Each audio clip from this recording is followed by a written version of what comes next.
नारायणं नमस्कृत्य नरं चैव नरोत्तमं देवीं सरस्वतीं व्यासं ततो जयमुदीरये।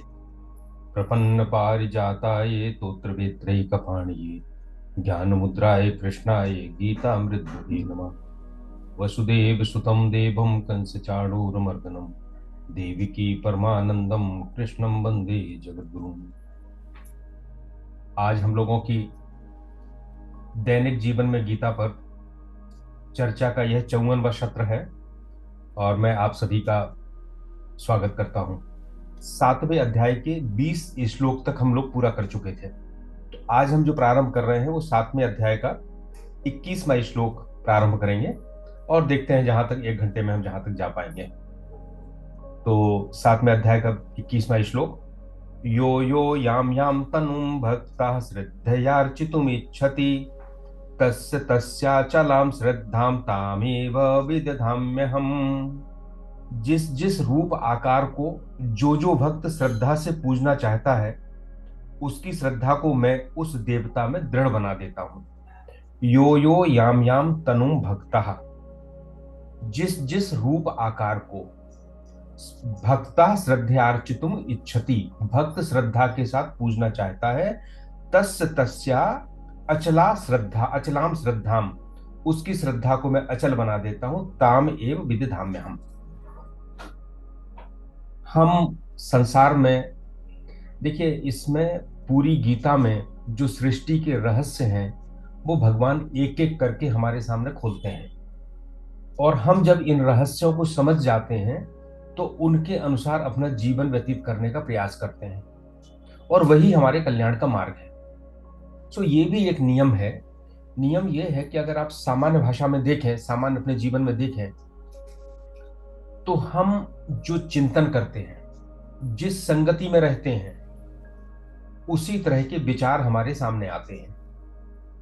अगर आप दिन का अधिकतर समय गीता पढ़ते हैं, कोई ग्रंथ पढ़ते हैं, सत्संग करते हैं, तो आपके मन के विचार उस तरह से ही आना प्रारंभ हो जाएंगे।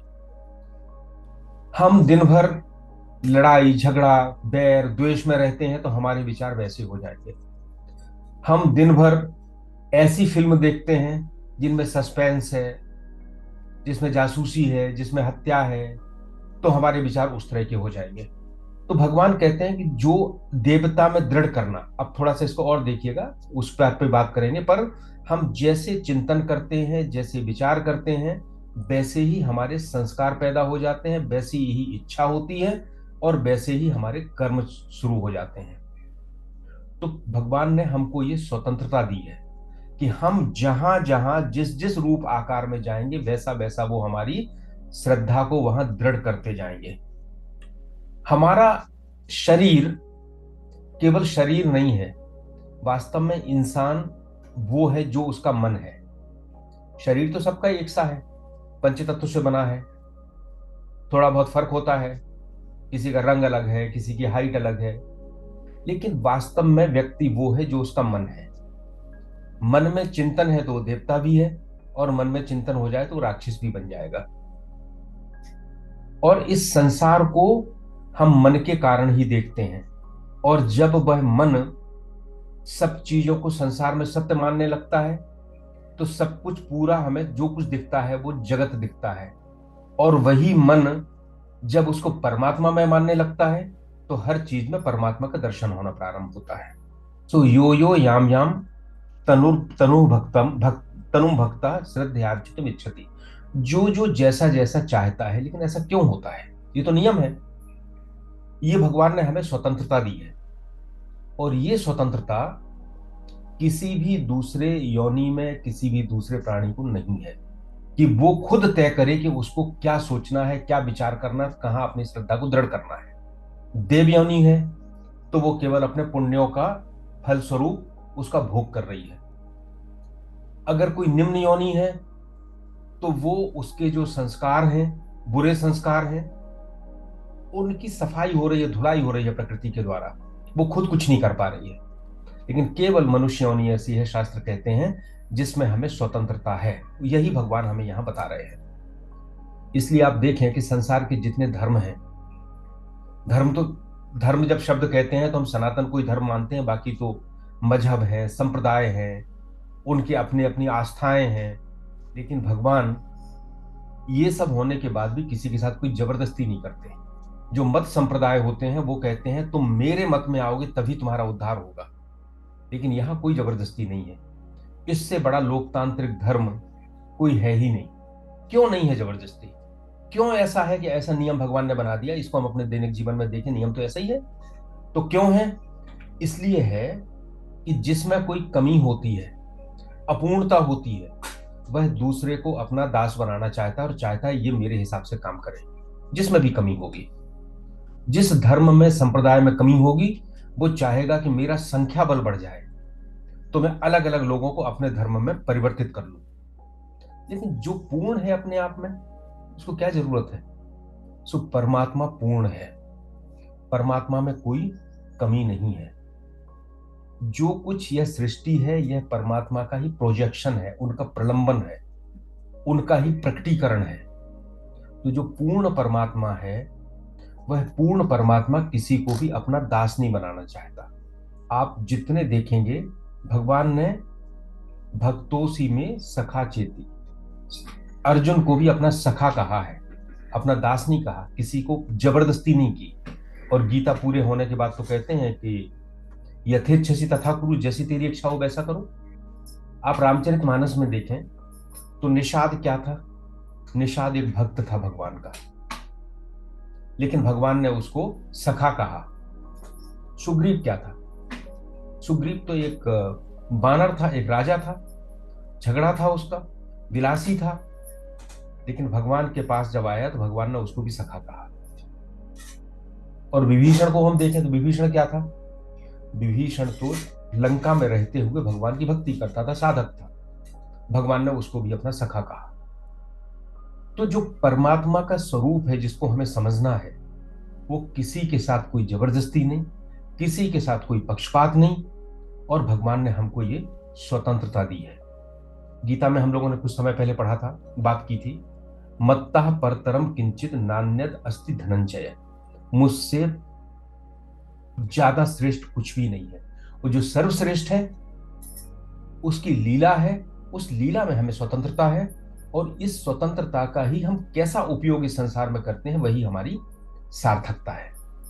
तो हमें भगवान परमात्मा का स्वभाव समझा रहे हैं। यो यो याम याम तनुम भक्ता श्रद्धार्चितो इच्छति। रामचरितमानस में कहा है, उमा राम स्वभाव यही जाना। जिसने राम का स्वभाव जान लिया, यहां मान लीजिए परमात्मा का स्वभाव जान लिया, ताही भजन तजी भाव न आना, उसको भजन के अलावा दूसरा भाव या दूसरी इच्छा ही जागृत नहीं होती है। वही बात यहां भगवान ने इस श्लोक के माध्यम से कही है कि हमारी तरफ से सभी को पूरी स्वतंत्रता है। अब जब स्वतंत्रता है तो हमारी जिम्मेदारी खुद की ज्यादा बढ़ जाती है। इसीलिए पूरी गीता ये नहीं कहती कि आप किसी का सहारा ले लो तो आपका उद्धार हो जाएगा या काम हो जाएगा।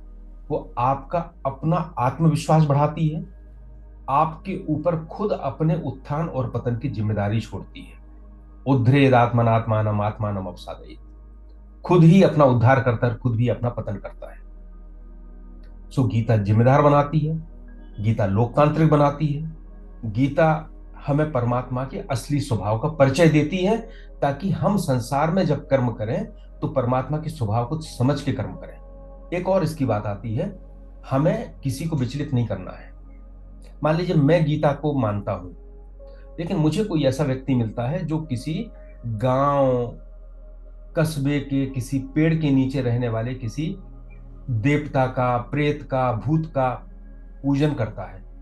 तो ये नहीं है कि हम उसको जाके कहेंगे अरे तू तो सब बेकार करता है, नहीं नहीं, और तुम तो गीता करो। उसकी भी अपनी एक जो उसके स्वभाव है, जो श्रद्धा है, वो भी दिव्य की तरफ जा रहा है, लेकिन अभी बहुत पीछे है। तो इस तरह के श्लोकों से होता है कि हम किसी को विचलित नहीं करें। हमारा जितना अनुभव होता है, जितना विवेक होता है, उतना ही हम परमात्मा के स्वभाव को अनुभव कर पाते हैं। तो हमारा कोशिश ये है कि जो साधना दी गई है, दैनिक जीवन में हर बात में परमात्मा को देखने की जो बात कही गई है, उसके माध्यम से हम अपने अनुभव और विवेक को बढ़ाएं और दिव्य के दर्शन की ओर चलें।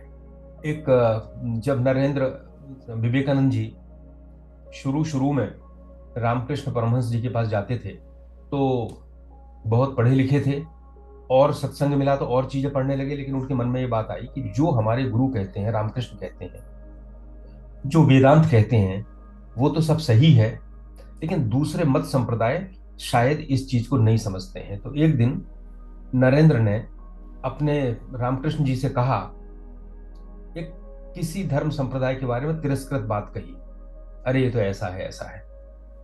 तो रामकृष्ण जी ने कहा, देखो, एक मकान है, उसमें जाने के दो रास्ते हैं, एक तो उसका मुख्य द्वार है, उससे जा सकते हो, और दूसरा उसका पीछे का द्वार है, दरवाजा है।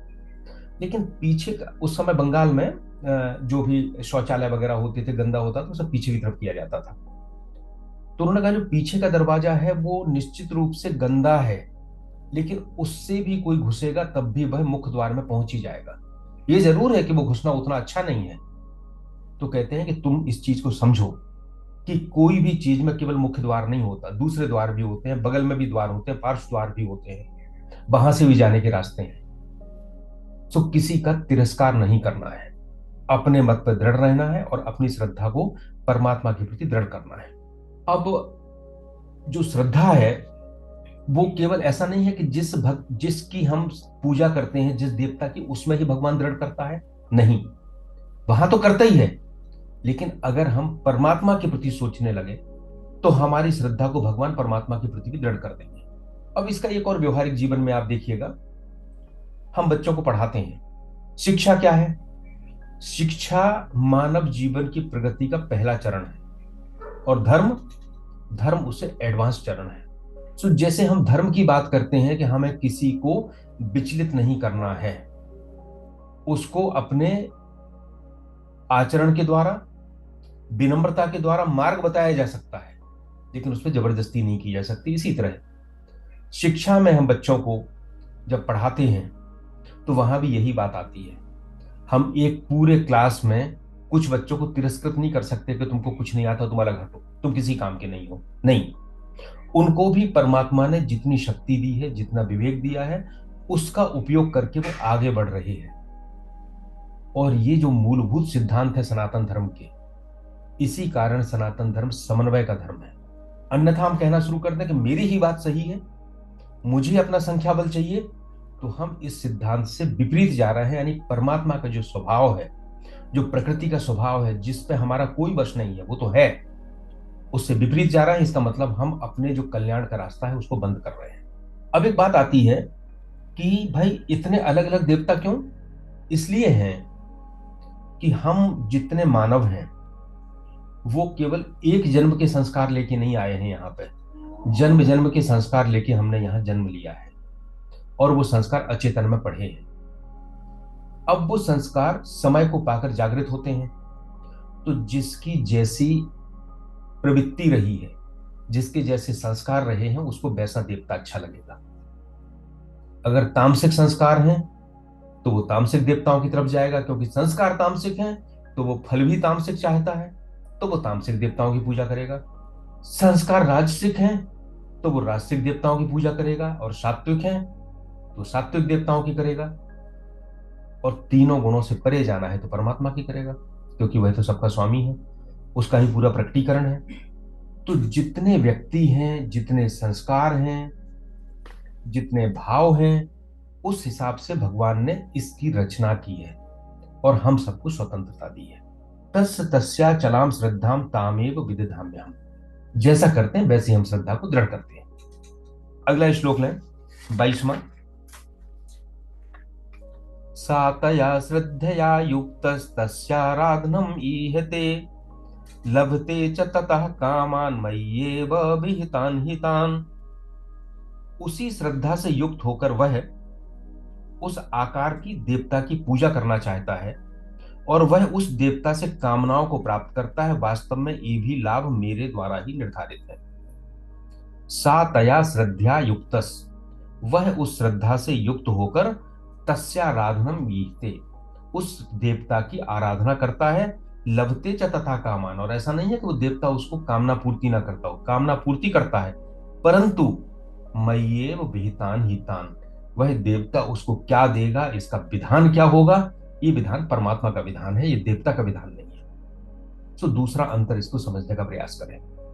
देवता अपने आप में कोई शक्ति नहीं है, जो भी शक्ति है वो परमात्मा की शक्ति है।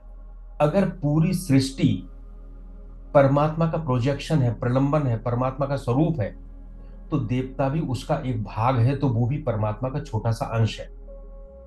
सो कोई भी देवता अपना कोई स्वतंत्र नियम नहीं बना सकता, क्योंकि देवता खुद उस स्थिति तक नहीं पहुंचा है। तो फल का जो विधान होगा, जिसके प्रति आपने श्रद्धा की है, उस देवता को परमात्मा की जितनी शक्ति है उतना ही वो फल आपको देगा। इस रहस्य को समझने का अगर प्रयास करते हैं और ये रहस्य हमारे अंतर में बैठ जाता है, तो फिर इसका तात्पर्य क्या है? इसका तात्पर्य यह है कि हम देवता की भी पूजा करेंगे, पर हमें यह ध्यान रहेगा कि यह देवता भी दूध दे रहा है वो परमात्मा के विधान से और परमात्मा की शक्ति से दे रहा है। देखिए, जैसे भारत सरकार है, हमारी सरकार है, एक तो सरकार है, सरकार दिखती तो नहीं है। प्रधानमंत्री है, वो उसका एक अंग है। राष्ट्रपति है, वो इसका एक अंग है। न्यायपालिका है, कार्यपालिका है, विधायिका है, सारे उसके एक एक अंग हैं। लेकिन आप कहोगे भारत सरकार को कभी टच करके देख लो, देख पाओगे क्या? अमूर्त है, लेकिन सारी ताकत है। लेकिन सारी ताकत भारत सरकार में नहीं है। भारत सरकार के पास कहां से ताकत आई? आज मैं सरकारी अधिकारी हूं मध्य प्रदेश में, तो मेरे पास एक ताकत है कि मेरे पास कुछ काम आता है, तो मेरे पास एक ताकत है कि मैं इस तरह और इस तरह इसका निर्णय कर लूं।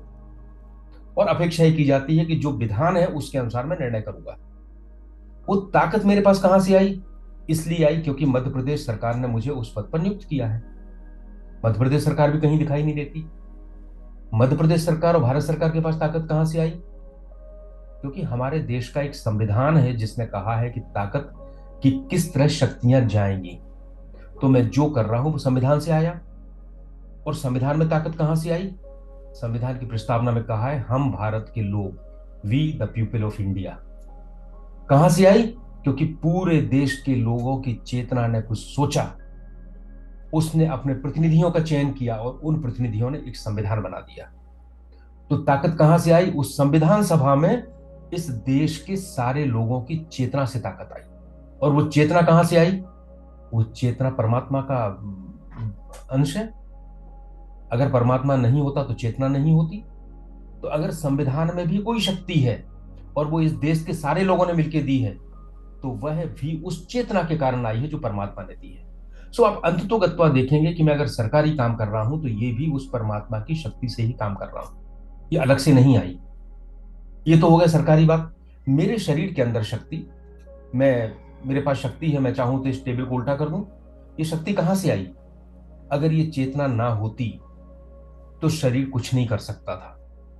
सो आप अगर इस तरह से एक एक करके विचार करते जाए, सरकार हो, समाज हो, अमेरिका के पास शक्ति है, कहां से आई? उनके भी सारी जनता ने मिलकर कुछ तय किया, सारी चेतना ने मिलकर कुछ तय किया, उसने अपना एक प्रतिनिधि चुना, उसने सारी शक्ति उसको दे दी। तो बड़ा शक्तिशाली है वहां का राष्ट्रपति।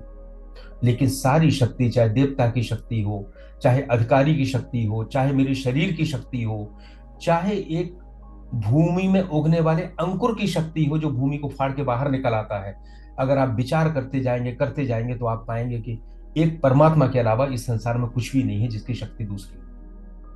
और भगवान यहां उस नियम को बताते हुए कहते हैं कि जो भी आपको फल मिलता है वो मेरे विधान के कारण मिलता है, मय्येव विहितान हितान। अब बात करें देवता की शक्ति और परमात्मा की शक्ति। सो देवता की शक्ति हमेशा सीमित होगी। क्यों होगी? क्योंकि वो परमात्मा का बहुत छोटा सा अंश है। भारत सरकार की शक्ति अलग होगी और एक भृत्य की शक्ति अलग होगी, जो प्यून है उसकी शक्ति अलग होगी। लेकिन एक कलेक्टर है तो उसकी शक्ति प्यून से ज्यादा होगी। एक मुख्यमंत्री है तो उसकी शक्ति और ज्यादा होगी। भारत सरकार की शक्ति और ज्यादा होगी, संविधान और शक्तिशाली होगा। लेकिन जिस चेतना से वो संविधान के पास तक वो बात आई है, वो चेतना और परम शक्तिशाली होगी। सो देवता जिसकी हम पूजा करते हैं, अगर प्यून की पूजा करेंगे तो प्यून यही करेगा, साहब से जल्दी मिलवा सकता है, थोड़ी जल्दी दरवाजा खोल देगा।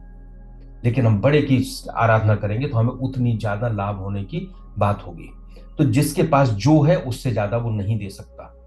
तो देवता हमें कभी भी मुक्ति नहीं दे सकते, क्योंकि देवता तो स्वयं बंधन में है। अभी तो वो अपना फल भोग रहे हैं। भले वो स्वर्ग में है, भले वो ब्रह्मलोक में है, भले वो इंद्रलोक में है, लेकिन उनकी भी सीमित है।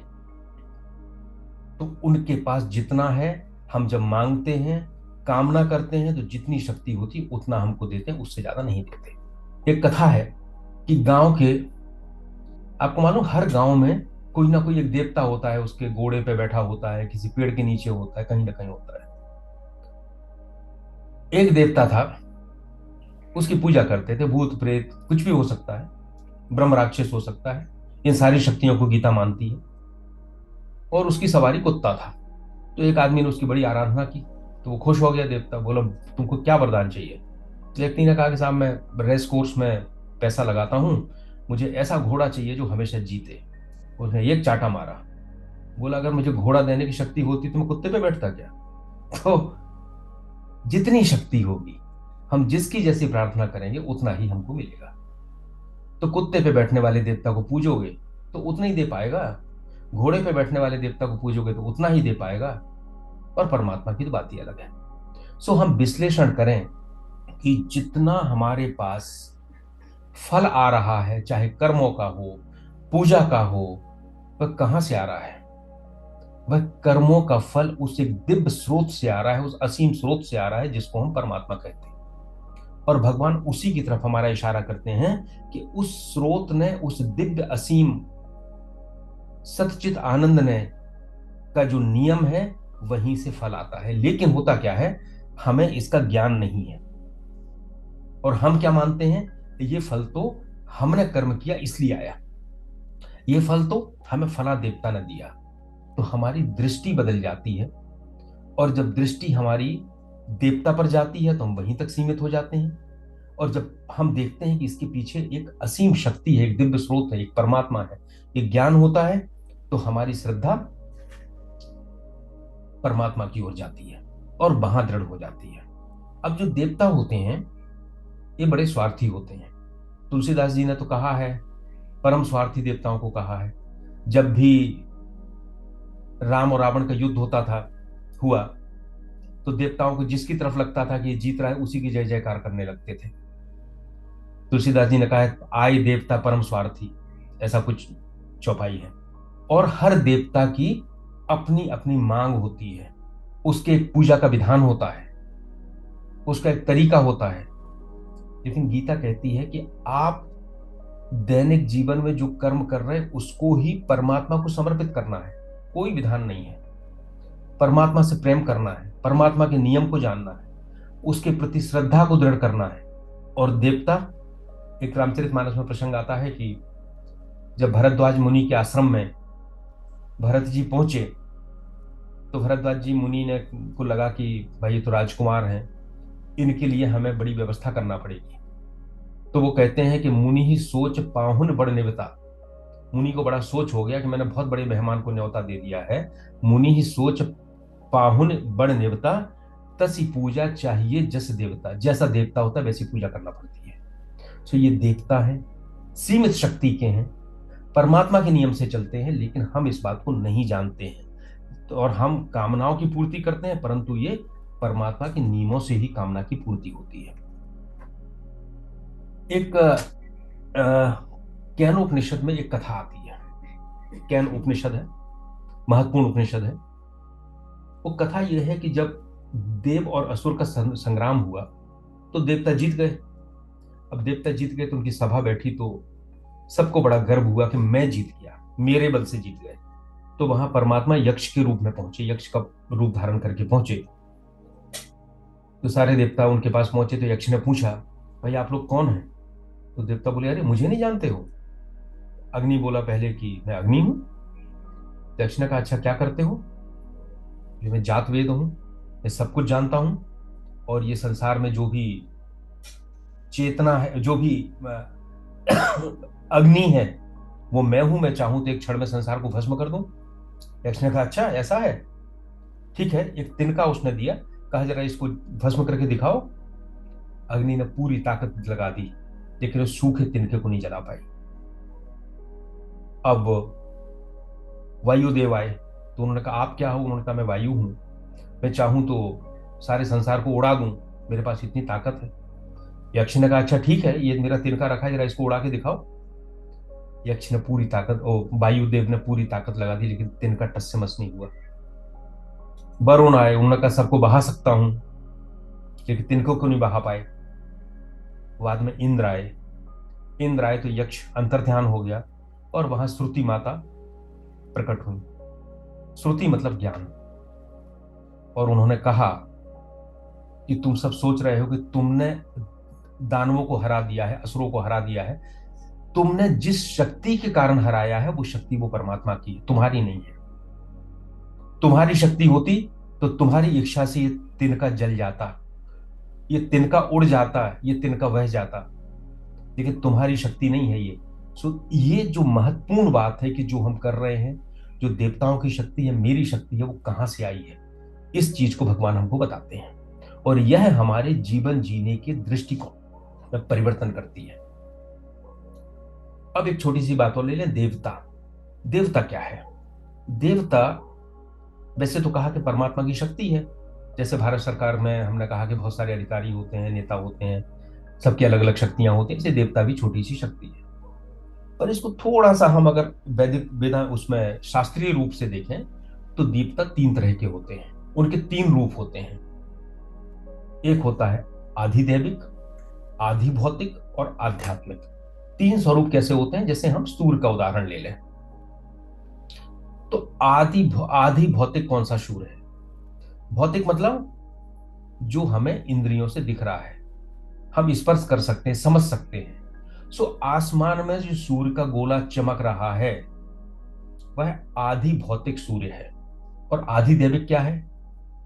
उसी का वह रूप जो देवता के रूप में है, वह रूप जिसकी पूजा कुंती ने की थी और सूर्य ने आया और कर्ण उनको पैदा हुए, वो सूर्य का आधि दैविक रूप है।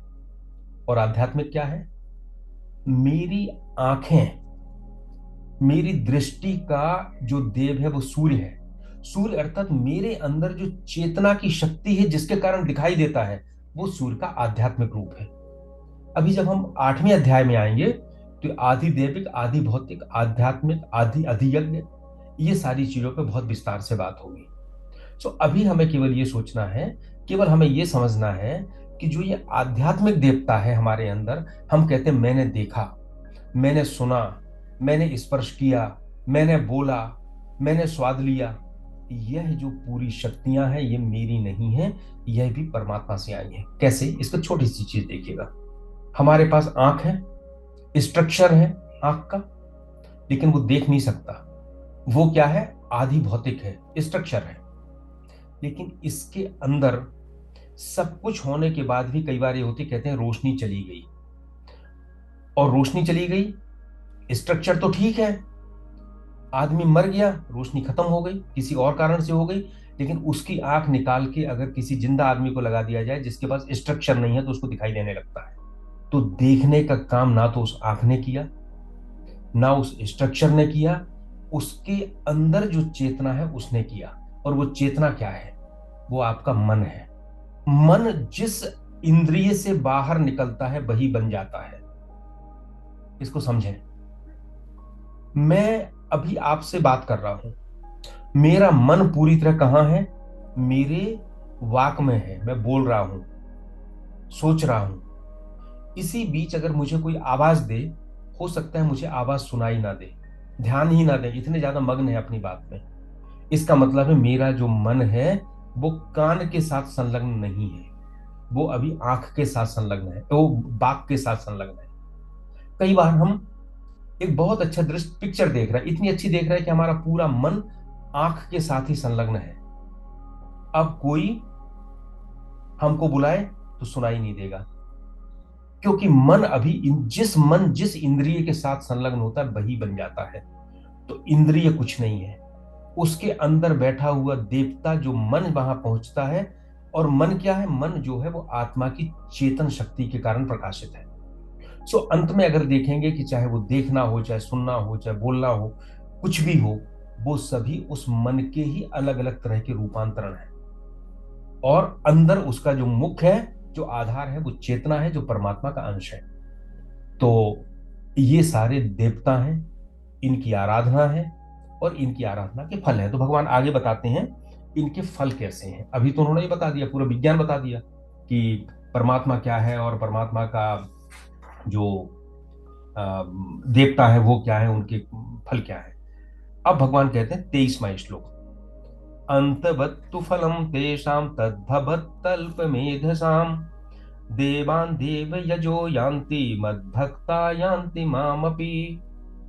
भगवान कहते हैं कि उन अल्प बुद्धि वालों के उस फल का वास्तव में अंत आ जाता है। जो देवताओं को पूजते हैं वो देवताओं के पास जाते हैं, और जो मेरे भक्त हैं वो मेरे पास आते हैं। अंतवत्तु फलम तेषाम, उस फल का अंत आ जाता है। तद भवत्य अल्प मेधसाम, उन अल्प बुद्धि वालों का, अल्प मेधसाम। देवान देव यजो यान्ति, जो देवताओं को पूजते हैं वो देवताओं को जाते हैं, और मद भक्ता यान्ति माम अपि, जो मुझे पूजते हैं वो मेरे पास आते हैं। सो पहला नियम, अंतवत्तु फलम तेषाम। यहां देखो, भगवान ने एक बड़ी करुणा प्रदर्शित की है कि जिस चीज का हम मेहनत कर रहे हैं संसार में, लेकिन हम इस नियम को ना जानने के कारण ऐसे लोगों को पूज रहे हैं, देवताओं को पूज रहे हैं, जिनका फल नाशवान है, उनका अंत आता है। भगवान ने पहले भी कहा है, क्षीणे पुण्य मृत लोकम विशंति। पुण्य कमा लिए, स्वर्ग चले गए, लेकिन जैसे ही खत्म हो जाएंगे वैसे मृत्यु लोक में वापिस आ गए। तो देवताओं के जितने दिए हुए फल हैं वह अविनाशी नहीं है। एक निश्चित समय बाद उनका अंत आता है। क्यों? क्योंकि एक नियम है कि किसी कार्य का जो कारण होता है, कार्य उससे अलग नहीं हो सकता। तो कारण अगर देवता है और देवता एक निश्चित समय के लिए निश्चित शक्ति लेके आया है, तो वह जो कुछ भी देगा, जो फल देगा, वो निश्चित समय के लिए निश्चित फल ही होगा, उससे ज्यादा नहीं देगा, उससे ज्यादा नहीं हो सकता। जैसे इंद्र की आयु एक मनवंतर होती है। मनवंतर एक समय की इकाई है जो हमारे ग्रंथों में दी है। और 14 मनवंतर में ब्रह्मा का एक दिन होता है। यानी ब्रह्मा जब एक दिन के होते हैं तो 14 इंद्र बदल चुके होते हैं। उनकी पदवी पे अलग अलग जीव आके बैठ चुके होते हैं। इंद्र कोई एक नहीं है, ब्रह्मा कोई एक नहीं है। ये परमात्मा के जैसे हम जीव हैं उसी तरह से ये हैं, लेकिन ये हमसे ज्यादा शक्तिशाली है। और 16 इंद्र ब्रह्मा के एक दिन में होते हैं, और ब्रह्मा का आयु 100 साल होती है। तो कितने हो गए? 14 गुणे 365 गुणे 100 बराबर 5,11,000। सो एक ब्रह्मा के जीवन काल में 5,11,000 इंद्र ट्रांसफर हो चुके होते हैं। और उस ब्रह्मा का जो जीवन है वो विष्णु का एक क्षण है, और विष्णु का जो जीवन है 100 वर्ष का, वो शिव का एक क्षण है। और शिव का जो 100 वर्ष का जीवन है वो परमात्मा का मात्र एक संकल्प है। पर यहां मैं आपको बताऊं, यहां ब्रह्मा विष्णु और शिव से आप उन ब्रह्मा विष्णु शिव को मत समझिएगा जिसकी हम अभी लगातार पूजा करते हैं। क्योंकि ऐसा समझेंगे तो हम इस निष्कर्ष पर पहुंच जाएंगे कि शिव विष्णु से बड़े हैं और विष्णु ब्रह्मा से बड़े हैं और ब्रह्मा इंद्र से बड़े हैं। यह हम सबको समझाने की बात है। परमात्मा की सभी शक्तियां हैं, लेकिन जब हम उस परमात्मा को शिव के नाम से बोलते हैं तो हम उस परमात्मा की ही पूजा करते हैं। विष्णु के नाम से बोलते हैं तो विष्णु की नहीं, उस परमात्मा की ही पूजा करते हैं। तो ये सारी शक्तियां सबके पास अपना अपना समय है। सो इंद्र की भी आयु है, और इसी तरह ब्रह्मा की भी आयु है, इसी तरह विष्णु की भी आयु है, इसी तरह शंकर की भी आयु है, जब हम इनको देव रूप में मानते हैं तब। और जब हम इनको इन रूपों की जगह ब्रह्म के प्रतीक के रूप में मानते हैं तो बात बदल जाती है। बस यही भगवान हमको बताना चाहते हैं। अल्प मेधसाम, इसमें भगवान ने कहा है कि जो ऐसे देवताओं की पूजा करते हैं वो उनका फल तो खत्म होता है, वो अल्प मेधसाम है। देखो, भगवान ने गीता में छोटी छोटी चीजें दे दी और हमको छोड़ दिया कि हम इसका विस्तार करें। और हम तो बड़ी छोटी बुद्धि के, हम क्या विस्तार करेंगे? हमारे जितने महापुरुष हुए हैं उन्होंने इन सब के ऊपर विचार करने का विस्तार किया है कि अल्पमेध साम क्या है, और हम उन्हीं को पढ़ते हैं, उन्हीं का प्रवचन सुनते हैं, और हम फिर अपना भी विवेचन करते हैं तो भगवान हमें नए भाव भी देते हैं। और गीता की विशेषता यह है कि जब आप इसको बार बार पढ़ेंगे तो आपकी चेतना और आपके अनुभव के आधार पर नए भाव भी आएंगे।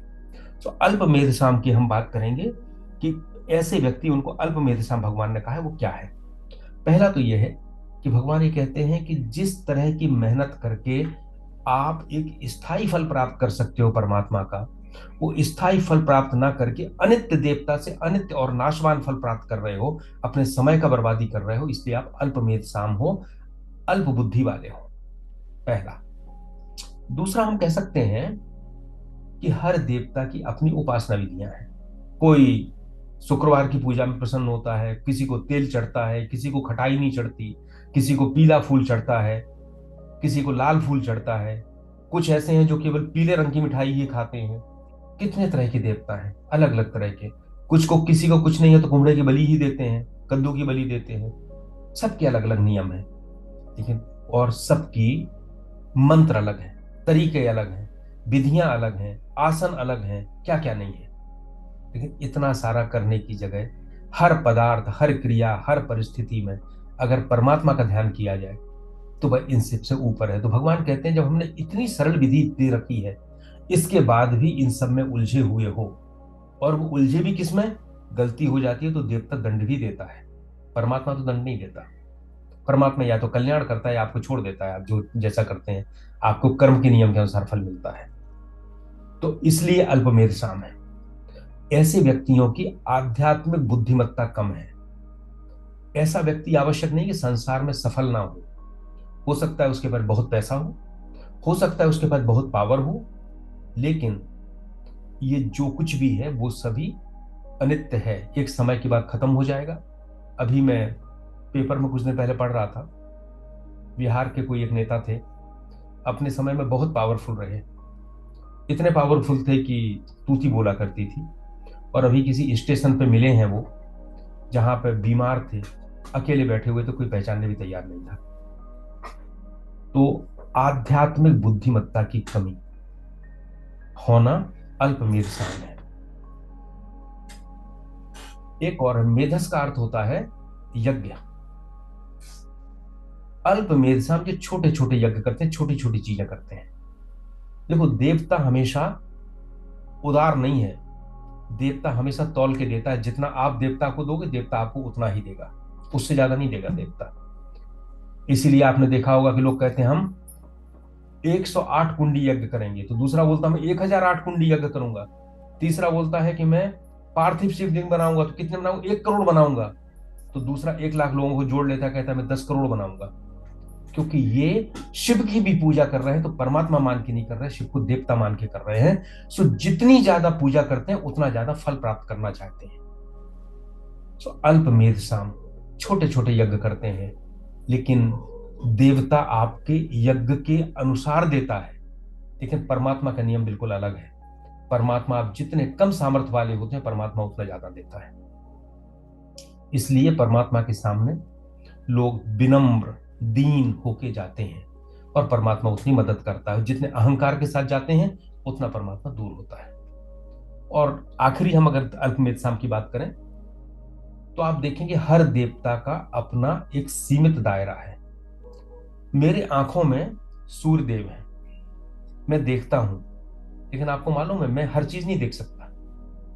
जो गिद्ध देख सकता है वो मैं नहीं देख सकता, क्योंकि मेरे में जो देवता है उसमें इतनी शक्ति नहीं है कि मुझे वैसी दृष्टि दे दे जैसी गिद्ध के पास है, नहीं दे सकता।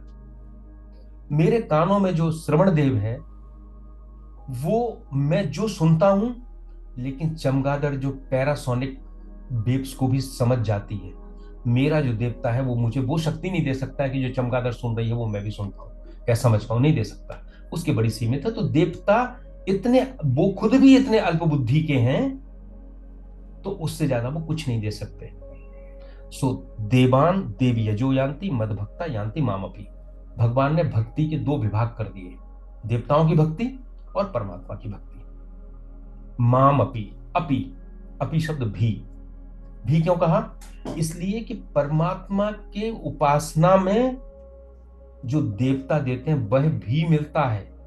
ऐसा नहीं है कि परमात्मा आपकी इच्छा पूरी ना करता हो, वो भी पूरी करता है, लेकिन उसके साथ एक अनित्य जो नित्य है वह भी आपको साथ में देता है। अंतर कितना है? हम लोगों ने पिछले बार एक बात की थी कि देवता जो मांगते हैं वो देता है, वो ये नहीं देखता कि ये आपके लिए भला है या बुरा है। लेकिन परमात्मा जो देता है वो ये देता है कि आपका कल्याण किस बात में है। इसकी हम लोगों ने नारद मोहि से भी बात की थी। एक उदाहरण मुझे याद आ गया। एक बच्चे को आप 100 रुपए दे के भेजें और वो दुकानदार के पास जाए और उसको 100 रुपए दे और कहे मुझे टॉफी चाहिए। 50 टॉफी आएंगी, 100 टॉफी आएंगी, जितनी आएंगी। दुकानदार उससे कभी नहीं पूछेगा कि बेटा तुम इस 100 को ले जाके क्या करोगे, बांटोगे कि खुद खा लोगे। वो तत्काल उसको 100 रुपए की टॉफी दे देगा। लेकिन जब वो पिता के पास जाएगा और कहेगा मुझे 100 टॉफी खाने के लिए चाहिए, तो पिता उससे कितना भी प्यार क्यों ना करता होगा, वो कहेगा नहीं, 100 टॉफी खाओगे तुम्हारा पेट खराब हो जाएगा, तुम्हारी तबीयत खराब हो जाएगी। वो 100 टॉफी नहीं देगा। सो देवता व्यापारी है, दुकानदार है, उसको मतलब नहीं है कि आप क्या मांग रहे हो, देगा आपको जो मांगोगे, लेकिन उतना देगा जितना उसकी दुकान में है। और परमात्मा जिसके पास सब कुछ है वो केवल वह देगा जो आपके कल्याण के लिए है। 24वां, अव्यक्तम व्यक्तिमापन्नम मन्यन्ते माम अबुद्धयः परम भावम अजानन्तो ममाव्ययम अनुत्तमम। मुझ अप्रत्यक्ष को प्रत्यक्ष हुआ मानते हैं अविवेकी लोग, वे मेरी सर्वोपरि सत्ता को नहीं जानते जो अक्षय है, सर्वश्रेष्ठ है। अव्यक्तम व्यक्तिमापन्नम, मैं अव्यक्त हूं लेकिन मुझे व्यक्त मानते हैं, ऐसे अबुद्धिया परम भावम अजानंतो, वो मेरे परम भाव को नहीं जानते। मम अव्ययम अनुत्तमम, मैं अव्यय हूं और अनुत्तमम हूं, सबसे उत्तम। तो पहले अव्यक्तम व्यक्तिम आपन्नम मन्यन्ते, यहां तक हम रुकेंगे। अव्यक्त और व्यक्त क्या है? जिस चीज को हम मन, बुद्धि और इंद्रियों से समझते हैं वो सब अव्यक्त, सब व्यक्त है। व्यक्त मतलब जिसको हम छू सकें, जिसको हम सूंघ सकें, जिसको हम देख सकें, जिसको हम चख सकें, जिसको हम स्पर्श कर सकें, वो सब व्यक्त है इंद्रियों से। और क्या है व्यक्त? जिसको हम मन से सोच सकें, बुद्धि से विचार कर सकें, अनुभव कर सकें, वो सभी कुछ व्यक्त है। और व्यक्त कैसे होता है? जैसे मिट्टी है तो मिट्टी में से एक पौधे का अंकुर निकला तो वो व्यक्त हुआ, क्योंकि हम उसको देखते हैं। इंद्रिय गोचर है, वो इंद्रियों से दिखाई देता है, वो व्यक्त है। लेकिन परमात्मा, परमात्मा क्या ऐसा व्यक्त होता है? परमात्मा सबका महाकारण है। परमात्मा के होने के पीछे कोई कारण नहीं है। ब्रह्म की जो सत्ता है, हालांकि जो जब गीता में हम बात करते हैं तो ब्रह्म से ऊपर सर्वोपरि ईश्वर है, समग्र जिसको हम कहते हैं, समग्र की बात की भगवान है। उसके पीछे का कोई कारण नहीं है, हमें कोई कारण ज्ञात नहीं है, वह बस है। तो परमात्मा वैसे व्यक्त नहीं होता जैसे व्यक्त हम अपने संसार में चीजों को देखते हैं, इसलिए परमात्मा अव्यक्त है, विलक्षण है। और श्री अरविंद तो कहते हैं कि सृष्टि में अंत में कुछ ऐसा है जिसको हम कभी नहीं खोज सकते। हम कभी नहीं जान सकते कि परमात्मा है क्यों। आप पूरे ब्रह्मांड को देखें तो हमारे सौर मंडल और हमारे सूर्य की तो कोई स्थिति ही नहीं है, नगण्य है। आज पृथ्वी खत्म हो जाए तो ब्रह्मांड पर कोई फर्क नहीं पड़ना। ऐसी पृथ्वी जैसे करोड़ों बड़े आकार के ग्रह नक्षत्र हर क्षण पैदा हो रहे हैं और विलीन हो रहे हैं। उसके पीछे जो कारण है उसका कोई कारण नहीं है, वह अव्यक्त है। अब भगवान कहते हैं वह जब व्यक्त होते हैं, अवतार लेते हैं। अवतार भी एक बड़ा रहस्य है, अवतार को भी गीता मानती है। तो वह अव्यक्त व्यक्त हो जाता है। लेकिन आप थोड़ा सोचिए कैसे है। हम व्यक्ति मानते हैं उसको, व्यक्ति क्या है? हम व्यक्ति, हमारा मतलब यह है कि अगर आज मैं मनुष्य शरीर में हूं तो मेरा जीव जो है वो कहीं और नहीं है। इसलिए गीता कहती है कि जितने प्राणी हैं ये मृत्यु के पहले भी नहीं थे और मृत्यु के बाद भी नहीं है, केवल बीच में प्रकट होते हैं कुछ समय के लिए।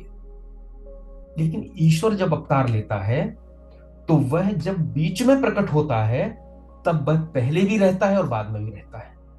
बस यही उसकी विशेषता है। अगर ऐसा होता कि कृष्ण के रूप में अवतार लिया और पूरा ब्रह्म केवल एक ही जगह आ गया तो फिर ये पूरी सृष्टि कैसे चलती? कृष्ण ब्रह्म थे, लेकिन उनके अवतार लेने पर भी उस समग्र ब्रह्म में कोई अंतर नहीं आया, कोई घिसावट नहीं आई, कोई कमी नहीं आई, वह यथावत है। सो परमात्मा व्यक्त होता है, उस समय वो अव्यक्त भी रहता है, और जब अव्यक्त होता है तब वह व्यक्त भी रहता है। लेकिन हम मनुष्य जो हैं, हम जीव जो हैं, जब एक जगह आते हैं तब दूसरी जगह नहीं होते। सो व्यक्त, लेकिन हम जब भगवान को ऐसा मानते हैं कि यह व्यक्त हुआ है और इसका अव्यक्त अब कुछ भी नहीं है, इसको भगवान ने कहा अबुद्धिया, क्योंकि वह परमात्मा की इस नियम को नहीं जानते। अच्छा, हम क्यों नहीं देख पाते ऐसा? इसके पीछे एक कारण है। हम जो कुछ भी देखते हैं, जो भी समझते हैं, वो मेरे अपने अनुभव के आधार पर होता है। अगर मुझ में जितनी महानता है, मैं दूसरे की महानता को भी उतना ही समझ पाऊंगा, उससे ज्यादा नहीं समझ पाऊंगा। सो हम अपनी चेतना को बढ़ाएंगे तो दूसरे की चेतना की वृद्धि को समझ पाएंगे। अन्यथा तो सामने अगर भगवान भी खड़ा हो जाए तो वो भी हमें सामान्य व्यक्ति लगेगा जैसे होते हैं।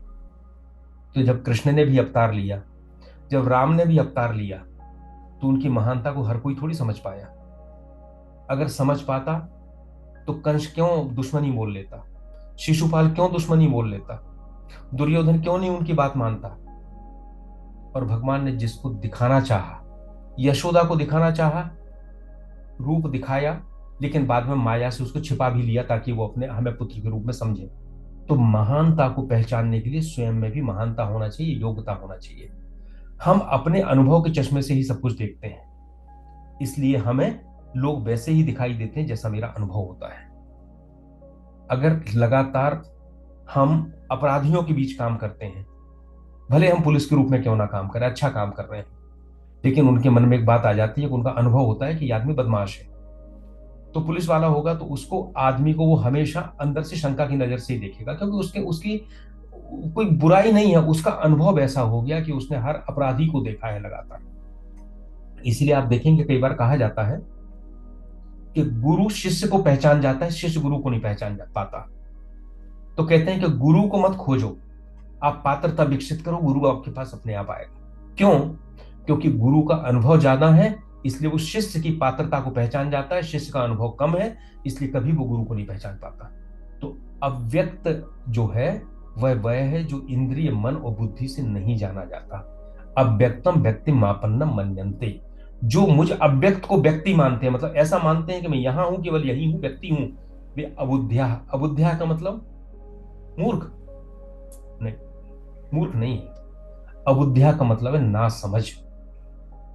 बुद्धि है, बुद्धि में कोई कमी नहीं है, संसार में बुद्धि लगी हुई है। जानते हैं कि संसार अनित्य है, ये जानते हैं कि परमेश्वर का रूप है, बौद्धिक रूप से सब जानते हैं, ग्रंथ भी पूरे पढ़ लिए हैं, लेकिन इसको मानने के लिए तैयार नहीं है, स्वीकार करने तैयार नहीं है, बुद्धि तक ही सीमित रह गया है, वो अबुद्ध्या। तो तीन हो गए। ये कभी अल्पमेध शाम शब्द आया था, एक अबुद्ध्या शब्द आया है, और एक हम मान लें बुद्धिमान। तो बुद्धिमान क्या है? जिसने ये मान लिया कि संसार अनित्य है, ईश्वर सत्य है, और इस चीज को स्वीकार कर लिया। दूसरा अल्पमेध साम, जिसने माना कि देवता हमसे बड़े हैं, मुझे देवताओं से कामनाओं की पूर्ति करना है, अल्पमेध साम। और अबुद्ध्या, जिसने किसी को नहीं माना, उसने कहा ये तो सब इंसान है, हम सबसे बड़े हैं, हम सब कुछ करते हैं, वो अबुद्ध्या। तो परम सत्य को ग्रहण करने के लिए सामर्थ्य पैदा करना होगी, और सामर्थ्य कर्म योग के माध्यम से, ज्ञान योग के माध्यम से, भक्ति योग के माध्यम से, ये सारे तरीके हैं। वो सामर्थ्य पैदा होगी तो हम परमात्मा को पहचान पाएंगे। अभी क्या है, हम देखते हैं लेकिन मानते नहीं है, समझते नहीं है। भगवान आगे कहते हैं इसी में, अव्यक्तम व्यक्ति मापन्नम मन्यन्ते माम अबुद्ध्या परम भावम अजानंतो, मेरे परम भाव को वो नहीं जानते। परम भाव भगवान का, मत्तः परतनम नान्यत किंचित अस्ति धनंजय, मई सर्वम इदम प्रोक्तम सूत्रे मणिगणाय। भगवान ने कहा था कि जैसे एक माला में मोती होते हैं, उसके पीछे धागा होता है जिसको बांध के रखता है, पूरे सृष्टि के लिए मैं वही आधार हूं, वही धागा हूं जिसने इसको बांध के रखा है। इस चीज को मानने तैयार नहीं है। भगवान अज है, अविनाशी है, अपनी प्रकृति का सहारा लेकर योग माया से प्रकट होता है। ये सारी चीजें हैं, लेकिन हम इसको इस उच्चतर अभिव्यक्ति को समझ नहीं पाते, परम भावम अजानता। कई बार हमें समझने के लिए हमारी महानता होना चाहिए, युद्ध शुद्ध हृदय होना चाहिए। जो महापुरुष हैं, भगवान के रूप हैं, उन तक पहुंचे हुए हैं, ऐसे लोग हमेशा संसार में रहे हैं।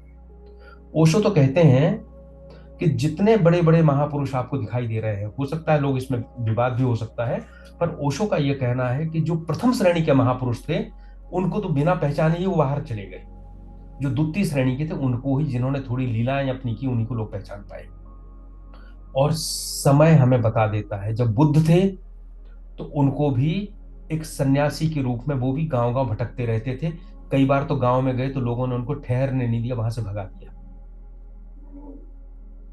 तो बुद्ध जो है, लेकिन जब समय बीता तब उनकी महानता समझ में आई।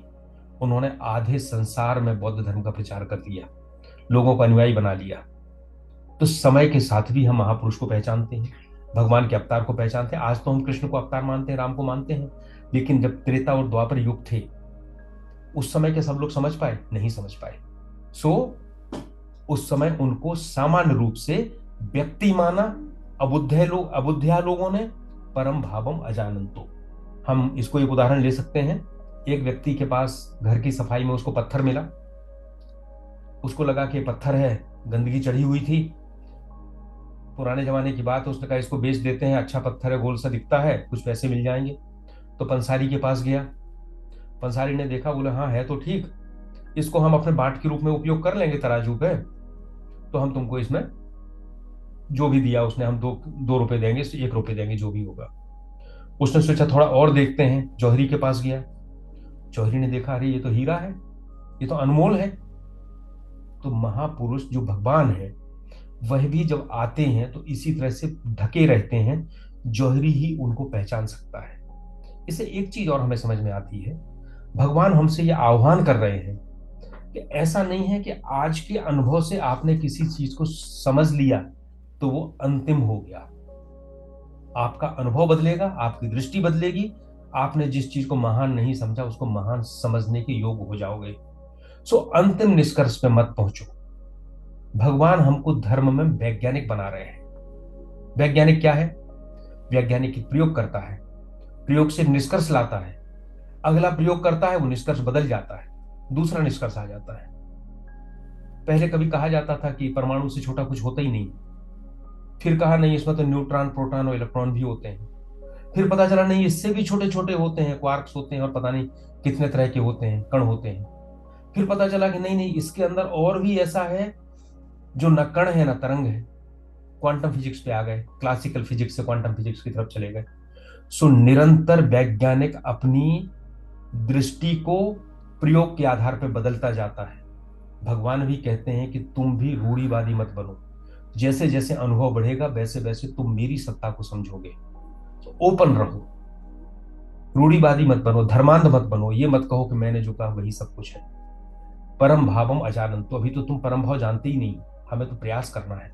अव्ययम और अनुत्तमम। अव्ययम जो अनंत है, जो कभी खत्म नहीं होता, अव्यय है। भगवान ने अवतार भी लिया तब भी भगवान रहेंगे, हर जगह रहेंगे, हर कण कण में रहेंगे। अव्यय है, कभी कम नहीं होते, घिसते नहीं। और अनुत्तमम, उससे उत्तम कुछ भी नहीं है। अनुत्तमम की बहुत सी व्याख्याएं टीकाकार करते हैं। भगवान जो इसलिए भी उत्तम है क्योंकि वो हमेशा हमारा कल्याण चाहते हैं, इसीलिए यह सारा लीला और खेल रचा गया है। 25वां श्लोक। नाहं प्रकाशः सर्वस्य माया समावृतः मूढ़ोऽयं नाभिजानाति लोको माम अजमव्ययम्। मैं सब किसी के लिए प्रकट नहीं हूं, योग माया से ढका होने से यह मोहग्रस्त संसार मुझे नहीं पहचानता। मैं अजन्मा हूं, अव्यय हूं। नाहम प्रकाशा सर्वस्य, सबके लिए प्रकट नहीं हूं। योग माया समावृता, मैं योग माया से ढका हूं। मूढ़ोयम ना भी जानाति, यह जो मोहग्रस्त संसार है, मूढ़ है, वो मुझे नहीं जानते। लोको माम अजम अव्ययम, मैं अजन्मा हूं और अव्यय हूं। ऐसा क्यों है? जब कण कण में भगवान है तो हम भगवान को क्यों नहीं देख पाते? हम करें, बात खत्म हो जाए। देखिए, अगर सबको परमात्मा दिखने लगे तो संसार खत्म हो जाए, लोप हो जाए। और परमात्मा किसी को भी ना दिखे तो कौन कहेगा कि परमात्मा है? किसी को अनुभव नहीं होगा। तो ये पूरी परमात्मा की लीला है। और परमात्मा ने हमें एक स्वतंत्रता दी है कि हम प्रयास करें तो हमें परमात्मा दिखेगा, और प्रयास नहीं करेंगे तो संसार तो दिख ही रहा है। सबके लिए प्रकट नहीं है। जो चाहता है, जो प्रयास करता है, उसको होते हैं। अच्छा, परमात्मा अलग नहीं है। ध्रुव को जो परमात्मा मिले थे, जो नारद को जो परमात्मा मिले थे, अगर हम भी प्रयास करेंगे तो वही परमात्मा मिलेंगे, क्योंकि उसमें कोई फर्क नहीं है। तो परमात्मा मिलने में देर नहीं है, देर है हमारे प्रयासों में। और चूंकि प्रयास नहीं है इसलिए नहीं दिखते हैं। और सबको इसलिए नहीं दिखते क्योंकि भगवान की लीला है, उनको संसार रखना है। अब हम भगवान की तरफ पीठ करके खड़े हैं। हम बाहरी रूप देखते हैं। हम संसार में हर चीज को अपने द्वारा की गई मानते हैं। हमें यह योग्यता नहीं है उस आध्यात्मिक सत्य को देखने की कि यह सूर्य दिख रहा है तो सूर्य की रोशनी की प्रभा के पीछे परमात्मा है, और उसके बाद अगली स्टेज सूर्य भी नहीं है, वह भी परमात्मा है। वासुदेव सर्वमिति। इतनी योग्यता हमारी नहीं है। हमने विचार ही नहीं किया, उसकी तरफ पीठ करके खड़े हो गए, सारे संसार को अपना समझते हैं, इसलिए परमात्मा नहीं दिखता। तो परमात्मा अव्यक्त रहते हुए भी व्यक्त है, बहुत सी माध्यमों से, संसार की हर तरह की विभूतियों के माध्यम से। लेकिन उस विभूति में हम देखते नहीं है। योग माया समावृता। योग माया क्या है? एक तो माया होती है और एक योग माया होती है। और माया में भी ध्यान रखिए, माया तिरस्कार के योग नहीं है। भगवान कहते हैं देवी है माया गुणमयी, देवी है ऐसा गुणमयी, मम माया दुरत्यया। मेरी माया गुण दैवीय है। और हम माया महामाया कहते हैं देवी जी को। तो माया भी तिरस्कार की योग नहीं है, क्योंकि माया नहीं होती तो संसार भी नहीं होता। तो योग माया क्या है? हम लोगों ने देखा है कि प्रकृति के 3 गुण हैं, तम, रज और सत। और उन गुणों के कारण ही, पहले हम लोगों ने जब सृष्टि के उद्भव की बात की थी, तम के कारण ही पदार्थ है, रज के कारण ही क्रिया है, और सत के कारण ही आनंद है। सो ये 3 गुणों के मिश्रण के कारण, 3 गुणों का मिश्रण कहलाता है योग, योग माया। इन 3 गुणों के मिश्रण के रूपी, योग रूपी जो माया है वो योग माया है। और वो कैसे है? जैसे हमारा एक प्रिज्म है, हम उसको सूर्य के प्रकाश में रख देते हैं तो 7 रंगों में विभक्त कर देता है। इसी तरह हमारी आत्मा और ईश्वर, आत्मा और हमारा जो पंच तत्व का शरीर है, इसके बीच में जो प्रकृति के 3 गुण हैं, इनके कारण ईश्वर हमारे सामने संसार के विविध रूपों में प्रकट हो जाता है। 7 रंगों में जैसे प्रकाश प्रकट हो जाता है, उसी तरह होता है। तो करना क्या है?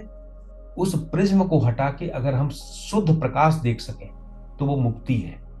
लेकिन उस मुक्ति का होने का मतलब है 7 रंग खत्म हो गए, सारा संसार खत्म हो गया। सो भगवान ने वो बीच में जो योग माया के 3 गुणों का मिश्रण लगा दिया है, उस मिश्रण के कारण ही ये नानाविध सृष्टि हमें दिखाई देती है। इसी को हम अविद्या कहते हैं। और इन्हीं गुणों से पार जाने की बात करते हैं। लेकिन ये पार जाना, उस संसार के माध्यम से आगे जाना है। यही गीता हमको कहती है कि हम संसार में रहना भी है, इस सत्य को समझना भी है, इस सत्य को समझ के हमें जीवन जीना है, उस तरह हमें परमात्मा की पहचान करना है और इससे बाहर जाना है। तो जैसा भाव होगा वैसा दर्शन होगा। जब माया बीच में आती है तो हमें जगत दिखता है, और जब माया खत्म हो जाती है तो हमें ईश्वर दिखता है। प्रिज्म बीच में आ जाता है तो 7 रंग दिखते हैं, प्रिज्म खत्म हो जाता है तो हमको केवल एक प्रकाश दिखता है। सो हम सभी इस माया के अंतर्गत हैं, इसलिए हमें संसार दिख रहा है। हमें इस सत्य को समझना है। जैसे सोने से बना हुआ आभूषण, तो हम उसको कहते हैं कंगन है, ये हार है। लेकिन जब हम कंगन और हार कहते हैं तो सोना भूल जाते हैं कि सोना है इसके अंदर, जबकि आधार तो वही है। इसी तरह से हम कहते हैं कि ये मकान है, ये कार है, ये वृक्ष है, ये मेरे लोग हैं, तब हम भूल जाते हैं कि इनके पीछे एक ही परमात्मा है। सो योग माया क्या है? योग माया समावृता, जो इस असीम ईश्वर को ससीम रूप से सामने ला देती है, वो योग माया है। सो योग माया हम देवी के रूप में पूछते हैं, वह देवी है, भगवान की शक्ति है, उसके कारण ही संसार है। इस सत्य को समझाने की भगवान हमसे बात कहते हैं। और हम अगर देखें तो इस योग माया के कारण ही संसार है। जब हम सो जाते हैं तो क्या होता है, मन हमारा अलग हो जाता है। उस समय ना संसार होता है, ना हम वृद्ध होते हैं, ना जवान होते हैं, ना गरीब होते हैं, ना अमीर होते हैं, कुछ नहीं होते, क्योंकि उस समय मन नहीं है। तो मन जब बीच में रहता है, योग माया का पर्दा रहता है, इसी के कारण संसार है। मूढ़ो यम ना भी जानाती, मूढ़ संसार लोको, मूढ़ संसार मुझे नहीं जानता। जानना और देखना, हम देखते तो सब हैं, लेकिन भगवान ने ये नहीं कहा कि मूढ़ हमें नहीं देखता, नहीं, मूढ़ हमें नहीं जानता, हमें नहीं पहचानता। तो देखते तो हम सब हैं कि सूर्य ईश्वर है, चंद्रमा ईश्वर है, वृक्ष ईश्वर है, सर्प भी ईश्वर है, गाय भी ईश्वर है, लेकिन हम पहचानते नहीं है। कैसे, एक उदाहरण देखिए, पुरानी फिल्में होती थी तो कुंभ मेले में दो भाई बिछुड़ जाते थे, और बिछुड़ने के बाद वो बड़े होके मिलते थे, 10 12 15 साल बाद जब मिलते थे तो बात करते थे आपस में, देखते थे लेकिन पहचानते नहीं थे। फिर कोई घटना ऐसी होती थी, उनकी अंधी अंधी माँ आ जाती थी बीच में, वो उनको मिला देती थी, पहचान करा देती थी, पहचान करा देती थी, दोनों लिपट जाते थे, अरे तुम तो मेरे भाई हो। सो देखना अलग है और पहचानना अलग है। बिछड़े हुए भाई मिले, उन्होंने एक दूसरे को देखा, बातचीत की, लेकिन पहचाना नहीं। पहचाना तो पूरा भाव बदल गया। सो इस संसार में परमात्मा के जितने रूप हैं, व्यक्ति के रूप में, क्रिया के रूप में, पदार्थ के रूप में, परिस्थिति के रूप में, उन सबको हम देखते हैं लेकिन पहचानते नहीं हैं। अभिज्ञान शकुंतलम में दुर्वासा ने शकुंतला को शाप दे दिया। शकुंतला और दुष्यंत दोनों में प्रेम हो गया। दुष्यंत ने अपनी अंगूठी दे दी शकुंतला को कि जब तुम आओगी तुम पहचान जाएंगे इस अंगूठी को देखकर कि तुम वही हो। शकुंतला दुष्यंत के ध्यान में बैठी थी, दुर्वासा आए, दुर्वासा के प्रति उन्होंने सम्मान प्रकट नहीं किया, दुर्वासा नाराज हो गए, उन्होंने शाप दे दिया, वो अंगूठी खो गई। अंगूठी खो गई तो दुष्यंत ने शकुंतला को पहचानने से इनकार कर दिया, पहचान ही नहीं पाया।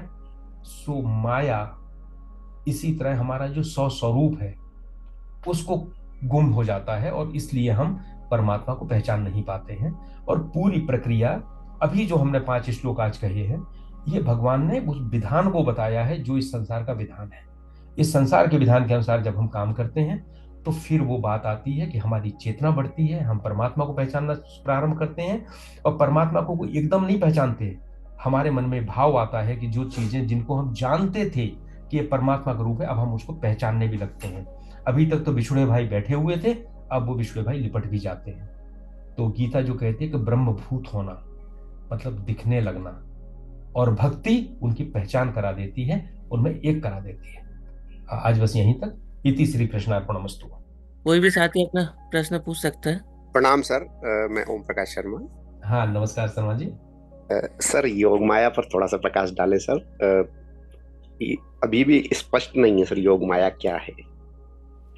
मेरा निवेदन है सर, योग माया को थोड़ा सा स्पष्ट कर दें। देखिए, जो पहले तो माया समझें, जो चीज हमें इंद्रिय, मन और बुद्धि से दिखाई दे रही है उसे ही अंतिम सत्य मान लेना माया है। क्योंकि सत्य अलग है, जो दिख रहा है वही केवल सत्य नहीं है, उसका एक अव्यक्त स्वरूप भी है। लेकिन हम ये मानते हैं मुझे जो दिख रहा है वही सही है, मुझे जो महसूस हो रहा है वही सही है। यह जो प्रवृत्ति भगवान ने हमें अंदर दी है यही माया है। और ये प्रवृत्ति कैसे काम करती है? यह प्रकृति के जो 3 गुण है, सत चित तम रज और सत, इन 3 गुणों के माध्यम से काम करती है। इन 3 गुणों का जो मिश्रण है, जो योग है, वह योग है, और उसके कारण जो भ्रम पैदा हो जाता है वो माया है।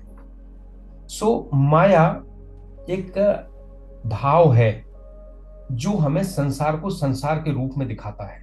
और माया इसलिए आवश्यक है कि अगर वो संसार को संसार के रूप में नहीं दिखाएगी तो संसार रहेगा कैसे?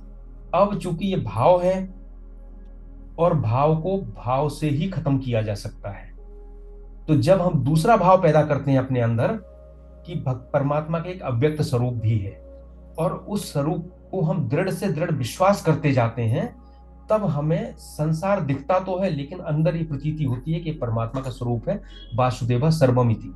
उसको हम कहते हैं कि माया कट गई, माया अलग हो गई।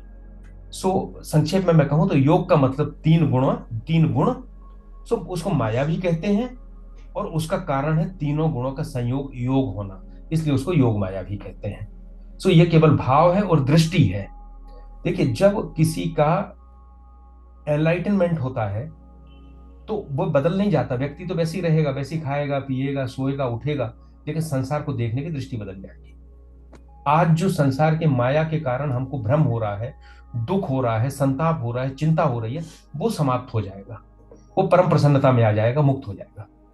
सो हम संक्षेप में इतना ही कह सकते हैं। मुझे लगता है अभी जब हम गीता में आगे चलेंगे तो जब ज्ञान का प्रकरण आएगा तब हम इस पर और सूक्ष्मता से विचार करेंगे, क्योंकि संबंधित श्लोक भी हमारे सामने आएगा फिर। सर, एक इसका पूरक प्रश्न है मेरा। पूरक प्रश्न ये सर कि जब भगवान कृष्ण का जन्म जेल में हुआ था तो उस समय योग माया प्रकट हुई थी, और योग माया फिर जो कंस उनको मारना चाहता था तो योग माया प्रकट होकर उन्होंने कृष्ण भगवान को वहां भेज दिया, और योग माया को यहाँ पर कंस ने मारने का प्रयास किया। तो वो जैसा कि आकाशवाणी हुई कि ऐसा कुछ था हो, तो वो क्या वो भी भ्रम ही था सर? देखो, ऐसा है कि हम सामान्य रूप से जब पुराण की कथाएं पढ़ते हैं तो हम ऐसा मानते हैं कि योग माया मतलब कोई देवी आई होंगी जो पंच तत्व का शरीर होगा, उन्होंने ऐसा कर दिया। आप बताइए, कहते हैं कि जेल के ताले अपने आप खुल गए और जो पहरेदार थे वो सो गए, और वसुदेव कृष्ण को रख के और बाहर निकल गए।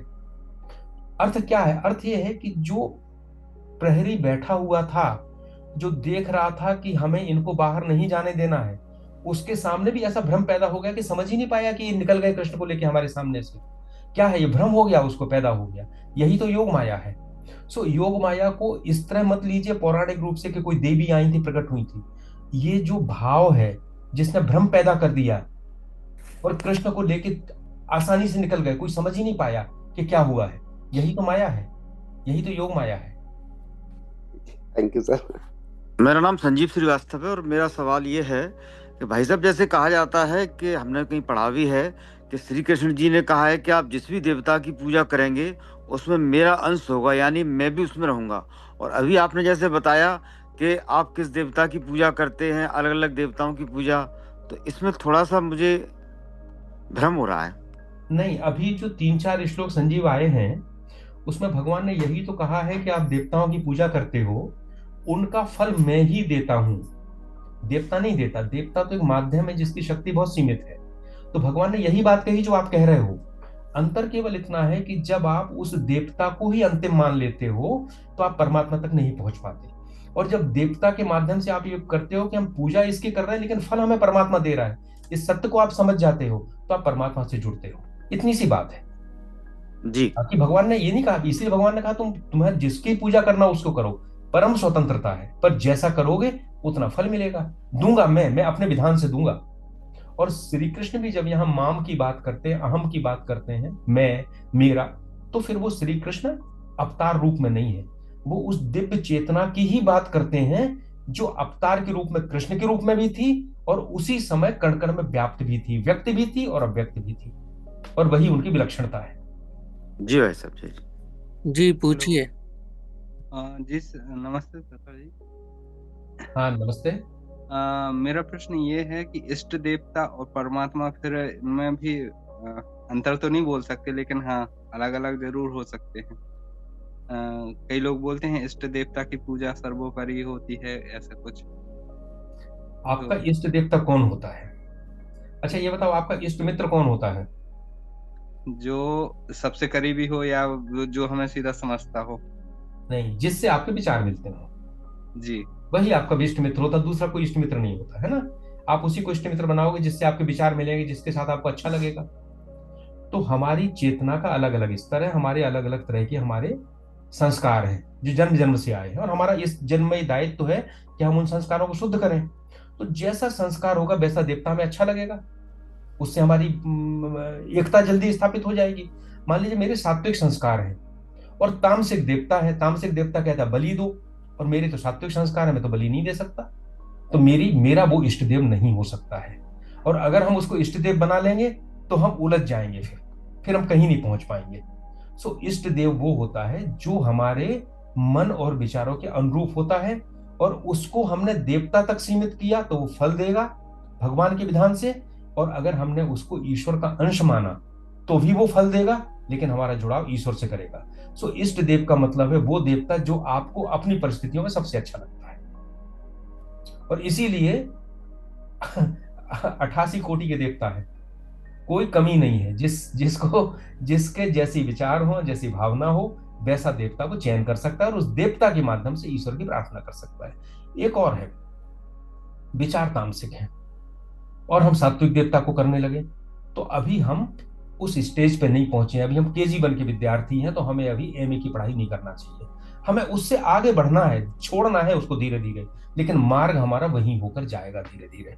पहले हम मूर्ति पूजा में हैं, तो हमें मूर्ति पूजा करना है, मूर्ति पूजा में ईश्वर को देखना है। जब हम ईश्वर को देखने लगेंगे, पहचानने लगेंगे, तो हम फिर अव्यक्त ईश्वर की प्रार्थना की ओर, पूजा की ओर, अर्चना की ओर बढ़ेंगे। सो धीरे धीरे स्टेजेस हैं ये सारी की सारी। सो जो भूत की पूजा कर रहा है वो भी बुरा नहीं है, क्योंकि उसकी चेतना उतनी है, उसका संस्कार उतना है, उसका इष्ट देवता वो है। और जो परमात्मा की पूजा कर रहा है वो सबसे ऊपर की स्टेज पे, उसकी कोई बात ही नहीं है। हमें वहीं तक जाना, लक्ष्य हमारा वही है। इति श्री कृष्णार्पणमस्तु।